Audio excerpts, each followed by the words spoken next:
Hello everybody, welcome to a video for AIM. This video will be going over the notes for assignment 19, and within the notes for assignment 19 we will be chatting about the mathematics of rational expressions. Now the first and most important skill when working with rational expressions is knowing how to simplify rational expressions. And the basic process for this is you'll factor the numerator completely, you'll factor the denominator completely, and then you'll reduce. So in this first example, we have 2 over 8x minus 16. And this is a good time to bring up the fact that common factoring is a type of factoring. And in this example, the top cannot be factored, but the bottom can be by common factoring. So here I would end up with 2 over, you can common factor an 8 out of the 2 terms in the denominator. And then from there, you'll notice that everything is factored in the top and bottom. We can reduce the 2 over 8 to be 1 over 4. And I did this problem so you could also remember that if everything reduces out of one side of the fraction or the other, that you'll be left with a 1. All right, next example, we have to completely factor the top, we have to completely factor the bottom. It looks like the numerator here is the difference of 2 squares factoring. I can tell there are 2 terms here, they're separated by a subtraction, and I can equally share the 9 into 2 factors of 3, and I can equally share the x squared into 2 factors of x. So from here, I know the numerator will end up being 3 plus x, 3 minus x, there we go. And in the denominator, I can factor this trinomial using split b, if you will. You can find 2 numbers that multiply to 21, that's the a times c here, and that add up to 10. And you'll find that those are 3 and 7.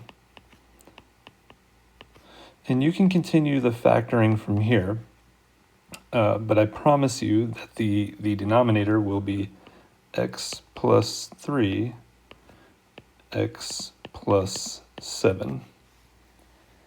And from here, even though they don't look it, 3 plus x is exactly the same thing as x plus 3. So we know that these 2 factors here will reduce, and then you'll be left with 3 minus x over x plus 7.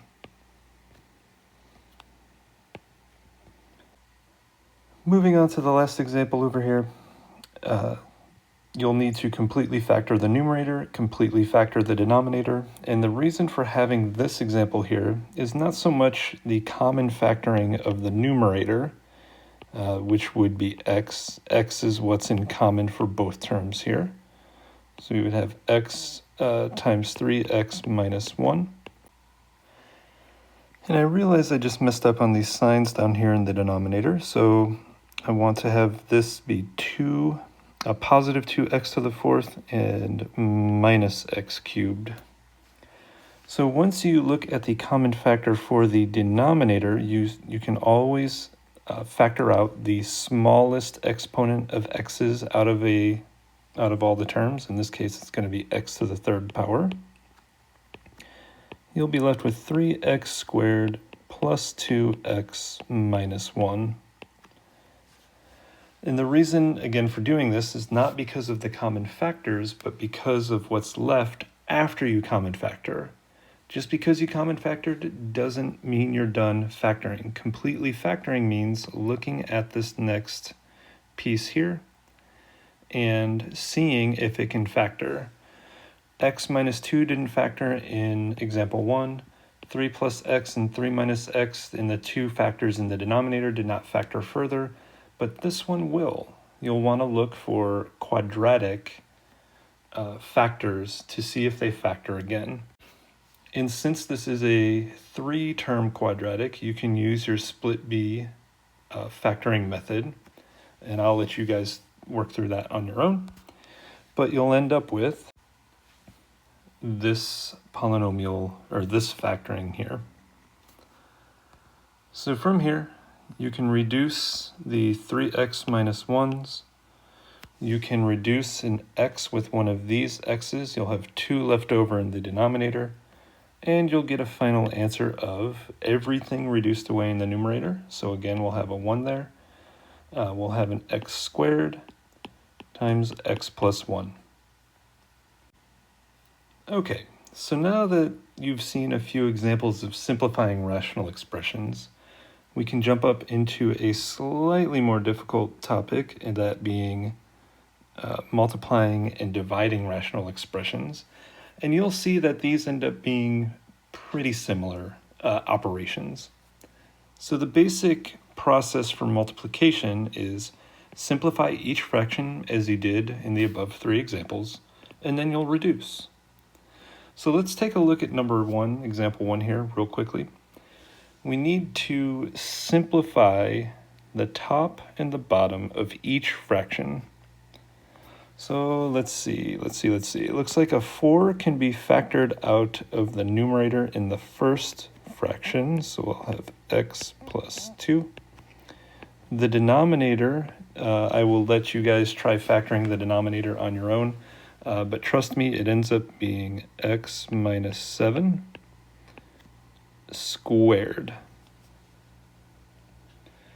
In the other fraction over here, the numerator ends up being, that's a difference of squares, x plus 7 times x minus 7. Again, you can equally share the x's in 2 equal terms factors, and you can equally share a 49 over 2 equal factors. And in the denominator of this fraction on the right, you can common factor an x. You'll get x times x plus 7. And what's really cool about these is not only can you reduce within the fraction itself, like I've got a red fraction here and I've got a black fraction here. The red fraction, I can reduce this x plus 7 with this x plus 7. Fine. But also, you can reduce across the fractions. So you may have noticed here that there's an x minus 7. In fact, there are 2 of them, 2 factors of x minus 7 in the denominator of this fraction. And there's 1 factor of x minus 7 in the numerator of this fraction. You are allowed to cross fractions. Since there are 2 in the denominator here, we'll be left with 1. And we'll cancel that one here. And then we just sort of smush everything together into 1 fraction and we'll have an answer, which will end up being, in the numerator, we don't have anything left over here, so we have a 4 times x plus 2. And in the denominator, we still have an x minus 7 to the first power, and it'll be multiplied by x. And yes, if you want, you can certainly write this x in front of the set of parentheses, and you're still good to go. All right, so that was one multiplication example. I don't believe you need to see another one. It's very, very similar to the previous 3 examples above. We just have 2 fractions to make sure we completely factor, and then we can start reducing them. Now with division over here, division is slightly different. It's almost identical to multiplication, but the first step here would be to reciprocate the second fraction. And all this means is that you should flip the second fraction. Before we do anything else, we're going to flip that second fraction. And when that happens, the mathematical operation here, division, will change to multiplication, which is what we just talked about right here. So this will be the last example for this video.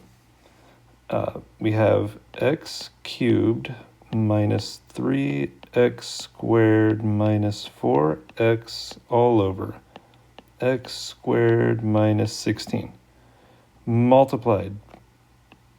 That's a big change here. The division became multiplication, and the second fraction will flip, or we'll say reciprocate. There you go.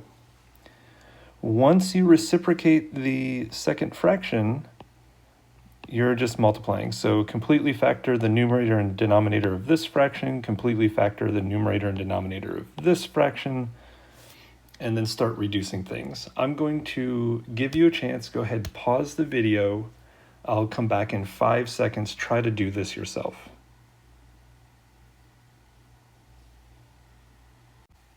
All right, here is most of the answer. So what I did in this step here was I took all of the common factors I could. And then in this step down here, I factored these boxes. So in the black box, it's x squared minus 3x minus 4. That will factor into x minus 4 times x plus 1. X squared minus 16 will factor into x plus 4, x minus 4. X squared minus 49, you saw that in this example over here. And 2x squared minus 3x minus 5 factors to 2x minus 5 times x plus 1. Now you go ahead and you cancel whatever you can. So I'll cancel an x minus 4 with an x minus 4. I'll cancel an x plus 1 with an x plus 1, and I think that's it. So now we just smush everything together, and since everything is multiplication, when I combine this x with this 2x, it'll be 2x squared. So let's see, final answer here, 2x squared, because of this x and all of this stuff left up here. And that would be times x plus 7 times x minus 7, all over. In the denominator, we have x plus 4 and 2x minus 5 left over, and that is it.